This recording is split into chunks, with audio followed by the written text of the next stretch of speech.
చిన్నప్పుడు పండగ వచ్చిందంటే చాలు ఊళ్ళల్లో పిల్లలకి పొద్దున పూట ఒక టెన్షన్ ఉండేది. కట్టెల పొయ్యి మీద వేడి నీళ్ళు పెట్టేసి కుంకుడుకాయలు నానబెట్టి పెద్దలు తలంటేసేవాళ్ళు. జుట్టు పీకుతున్న ఫీలింగ్ వచ్చేది. ఆ నురగ కళ్ళలోకి పోయి మండుతూ ఉండేది. చాలామంది ఎర్లీ 90s వరకు ప్రపంచాన్ని చూసిన వాళ్ళకి ఈ ఎక్స్పీరియన్స్ ఉండుంటుంది కదా.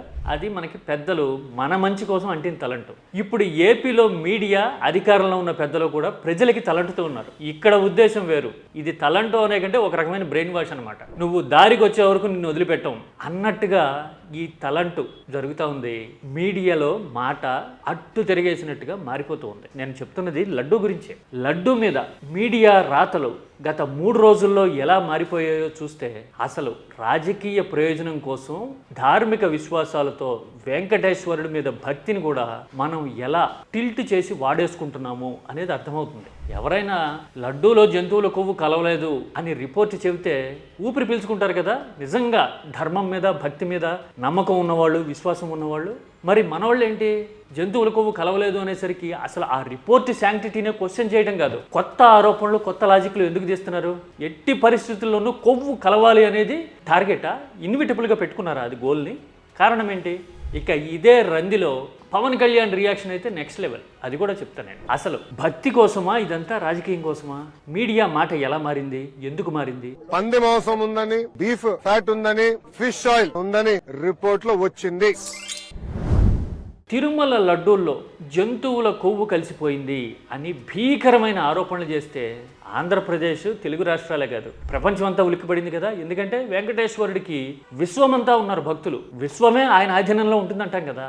మరి అలాంటి విశ్వాన్నే అధీనంలో పెట్టుకున్న దేవుడి మీద విశ్వాసంతో ఉన్న వాళ్ళ మనోభావాలకి సంబంధించిన మ్యాటర్ కదా ఇది. అందుకోసమే సుప్రీంకోర్టు అప్పట్లోనే సీరియస్గా చెప్పింది. దర్యాప్తు జరగకుండా, రిపోర్ట్లు రాకుండా, నిర్ధారణ లేకుండా ఎలా మాట్లాడతారు అని ముఖ్యమంత్రికి అక్షింతలేసింది కోర్టు, సుప్రీం. చూశారు కదా. తీరా ఇప్పుడు 1.5 ఏళ్ల విచారణ తర్వాత సిబిఐ సిట్ ఏం చెప్పింది? కల్తీ జరిగిన మాట వాస్తవమే కానీ జంతువుల కొవ్వు కలవలేదండి కదా. కల్తీకి జంతువుల కొవ్వు కలవడానికి తేడా ఏంటో నేను ఇంతకు ముందు ఒక వీడియోలో చెప్పాను. కల్తీ అనేది తప్పు, నాణ్యత లోపం అనేది తప్పు, పనిషబుల్ అఫెన్స్. వేరే జంతువుల కొవ్వు లాంటి ఆరోపణలు ఉన్నాయి చూసారా, అది అపరాధం, దైవద్రోహం కదా.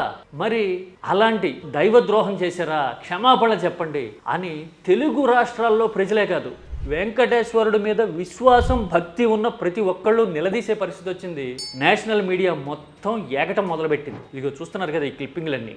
నేషనలే కాదు, ఇంటర్నేషనల్ మీడియా నెట్వర్క్స్, వియాన్ కూడా ప్రభుత్వ పెద్దల తీరుని దుమ్మెత్తిపోసింది. వియాన్ అంటే దాదాపు 85 దేశాల్లో ఉన్న నెట్వర్క్. ఇది తెలుసో లేదో మీకు.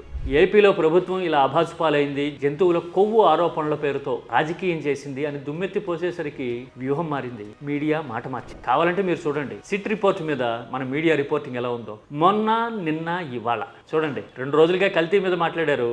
కల్తీ జరిగింది అంటున్నారు కానీ జంతువుల కొవ్వు లేదు కదా, క్షమాపణ చెప్పండి రా అబ్బాయిలు అని చెప్పేసి అనేసరికి ఇప్పుడు జనాన్ని ఏదో రకంగా బుట్టలో వేసేందుకు చూడండి అసలు ఆ రిపోర్ట్ శాంక్టిటీనే క్వశ్చన్ చేస్తున్నారు. ఇందులో ఒక కాంట్రడిక్షన్ ఉంది తెలుసా. సిట్ రిపోర్ట్ చెప్పిందని ఫలానా వాళ్ళ మీద చర్య తీసుకోవాలి అని బ్యానర్ వేశారు.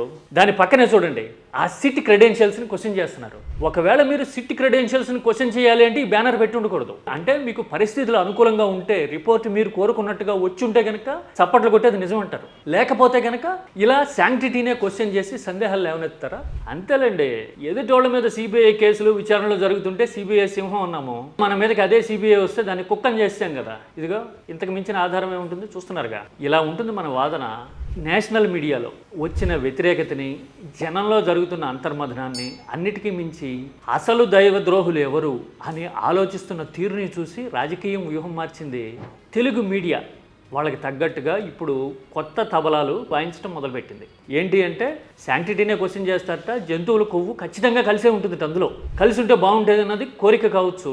దాని మీద ప్రచారం జరగాలి, దాని నుంచి అడ్వాంటేజ్ తీసుకోవాలి అనేది ఇక్కడ అసలు టీకా తాత్పర్యం కదా. నిజంగా ధార్మిక విశ్వాసాలు ఉన్నవాళ్ళు, భక్తి ప్రపత్తులతో ఉండేవాళ్ళు ఇలాంటి దుస్సాహసం చేస్తారా? దేవుడి ప్రసాదానికి ఏదో రకంగా మకిలి అంటించి దారుణమైన గుండెని పిండేసేలాంటి జంతువుల కొవ్వు కలిసింది అని చెప్పి తీరా అది కలవలేదు అని చెబితే ఆ రిపోర్ట్ని తప్పిపట్టే పరిస్థితికి వచ్చామో అంటే మన రాజకీయం ఎంత దిగజారిపోతుంది అనేది అర్థమవుతుంది కదా. అంటే ఇప్పుడు ఏదో రకంగా మరోసారి శాంపిల్స్ తీసామనో ఇంకోటనో చేసి మనం కోరుకున్న కన్క్లూజన్ వచ్చే వరకు ఇప్పుడు ఊరుకోము అని దాని అర్థం. ఇదంతా ఒక ఎత్తు అయితే రాజకీయంగా ఈ ఇష్యూని ఎలా వాడుతున్నాము అనేది ఇంతకుముందు నేను చెప్పా.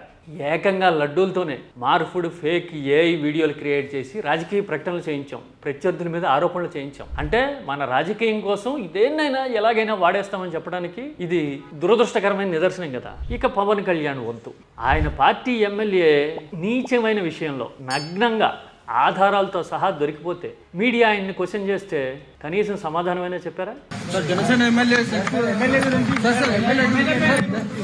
చూశారు కదా, అలా ఆయన వెనుదిరిగి వెళ్ళిపోవడం చూసి నాకైతే భలే బాధ అనిపించింది. ఒక పార్టీ అధినేత కదా ఆయన, కనీసం విచారణ జరుగుతుంది, మాట్లాడతా దాని మీద వివరంగా, తొందరలోనే వాస్తవాలు తెలుస్తాయి అని చెప్పుంటే కనుక ఎంత ధీరోదత్తంగా ఉండేది. కనీసం ఆ పార్టీ పొలిటికల్ మెచ్యూరిటీ కూడా లేకపోయిందా అని నాకు బాధ అనిపించింది. ఎందుకంటే ఆంధ్రప్రదేశ్లో ఒక పార్టీ కదా అధికారం చెలాయిస్తోంది కదా పార్టీ, అందుకని ఇందులో రాజకీయం లేదు, ప్రజా ప్రయోజనమే ఉంది నా ఆలోచనలో. మరి రాజకీయంగా అంత ప్రకంపనలు పుట్టించి నైతికంగా దిగజార్చి మన స్టాండ్స్ని క్వశ్చన్ చేస్తున్న విషయంలో మాట్లాడడానికి మనకి సబ్జెక్ట్ సరిపోలా, నైతిక స్థైర్యం లేకపోయింది, అందుకే వెనుదిరిగాం. మరి లడ్డూ మీద మాత్రం అసెంబ్లీలో చర్చ జరగాలంటారు పవన్ కళ్యాణ్. ఏంటి కారణం? మీడియా మన చేతుల్లోనే ఉన్నా, ఎదురుదాడి చేస్తూ ఉన్నా కానీ, రుద్దుతా ఉన్నా కానీ, జంతువుల కొవ్వు కలిసింది అని వచ్చింది రిపోర్ట్ అని చెప్తూ ఉన్నా కానీ జనం వాస్తవాలను అర్థం చేసుకున్నారు. ఎందుకంటే సోషల్ మీడియా వాళ్ళకి నిజానిజాలు చెప్పింది, నేషనల్ మీడియా ఉతికి ఆరేస్తుంది మనల్ని. అందుకోసం మనకి ఇంత పేరు గొప్ప మీడియా సంస్థలన్నీ సపోర్ట్ చేసినా ఆ దమ్ము సరిపోలా. అందుకోసం ఇప్పుడు సీన్ అసెంబ్లీకి మారాలి అని కోరుకుంటున్నాం. ఎందుకు అసెంబ్లీకి మారాలి? అక్కడ మొత్తం మనమే ఉంటాం కదా, వాళ్ళు ఎలాగో రారు కదా. అందుకని మనకు కావాల్సినంత టైం తీసుకుని మనం చేయాలనుకున్న ఆరోపణలన్నీ నింపాదిగా చేయడానికి సరైన వేదిక దొరికినట్టు కదా. నైతిక విషయాల మీదేమో కనీసం 2 మాటలు మాట్లాడము, రాజకీయ అడ్వాంటేజ్ విషయంలో మాత్రం వ్యవస్థాపరమైన అడ్వాంటేజ్ని ఎలా తీసుకోవాలనుకుంటామో అని చెప్పడానికి ఇంతకంటే నిదర్శనం ఏమైనా కావాలా? ఇలాంటివి చూసినప్పుడే ఇంతకుముందు వీడియోలో చెప్పా కదా, ఆర్థిక పరిస్థితి గురించి మనకు అక్కర్లా, బడ్జెట్ కేటాయింపుల గురించి చర్చ అక్కర్లా, పెట్టుబడులు వాస్తవాలు గురించి జనానికి తెలియాలనుకోము, జాబ్ క్యాలెండర్ ఎక్కడా అని నిలదీస్తూ చేస్తున్న నిరసనలు ప్రజల కంట పడకూడదని కోరుకుంటున్నాం. అందుకోసమే ఇలా మొన్న నిన్న ఇవాళ పక్క పక్కన పెట్టి చూస్తే బ్లేడెంట్గా దొరికిపోయేలాగా గేమ్ ప్లాన్ రెడీ చేసుకుంటూ ఉన్నాం. ఒక రకంగా ఇది దీర్ఘకాలంలో మంచిదే. ఎందుకో తెలుసా, మీడియా ఎంత దిగజారి ప్రవర్తిస్తుందో తిరుగులేని ఉదాహరణ ఇది. ఎందుకంటే భక్తి అనేది ప్రతి మనిషికి మనసుకి సంబంధించిన విషయం కదా.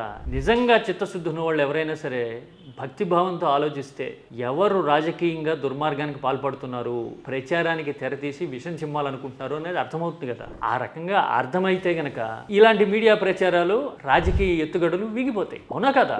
అందుకోసమే ఇప్పుడు నిజానిజాలు నిర్ధారించుకోవాల్సిన బాధ్యత, సభ్యత ప్రజల చేతుల్లో ఉంది. మీరైతే ఏమంటారు?